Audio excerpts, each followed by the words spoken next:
Jenny et Steve décident de prendre des vacances en amoureux près d'un lac, le Eden Lake. Malheureusement, ils vont faire la rencontre du groupe de jeunes racailles du coin qui vont les prendre en grippe. Et ça va aller de la simple altercation à la chasse à l'homme. Aujourd'hui, je vous parle de Eden Lake. C'est un film que j'ai beaucoup aimé, notamment avec sa mise en scène, que en fait on monte crescendo dans l'horreur. Si vous n'avez pas vu ce film, je vous conseille vivement d'aller le voir. C'est un film réalisé par James Watkins en 2008 et c'est un film d'horreur que je trouve vachement cool, notamment sur son aspect psychologique. Je trouve que c'est un film qu'on peut recommander un petit peu à tout le monde parce qu'il fait pas vraiment peur dans l'âme, mais il fait peur dans le sens où t'as pas du tout envie d'être à leur place. Donc comme je vous l'ai dit, on va monter dans la violence, on va monter dans les tours et le film va devenir de plus en plus violent. Je ne vais pas vous spoiler ici, je vais surtout vous donner mon avis sur le film. Déjà, j'adore le jeu d'acteur, je le trouve hyper cool, hyper authentique, notamment le jeu des enfants que je trouve dingue. J'adore la manière dont la ville en fait va couvrir constamment les enfants et c'est un petit peu genre on sait que ce sont des enfants à problème mais on dit rien. Et du coup malheureusement ça va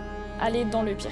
J'ai aussi beaucoup aimé la manière dont c'était filmé, de mémoire je trouve ça cool, les plans sur le lac, les plans en mode Hunger Games, de chasse à l'homme, que ça devient vraiment une traque en fait. Et la fin m'a particulièrement marquée et je l'ai trouvée grandiose, je l'ai vraiment trouvée cool et ça changeait un petit peu de ce qu'on retrouvait dans le cinéma d'horreur classique. Et donc je ne peux que vous conseiller le film, je le trouve vraiment incroyable. Voilà, n'hésitez pas à regarder ce film. N'hésitez pas à me dire vos avis dans les commentaires si vous l'avez déjà vu ou si vous allez le voir. Hey, moi c'est Mishka, sur ce compte je partage plein de contenu autour de la musique, du cinéma et plein d'autres sujets, donc si ça t'intéresse, abonne-toi.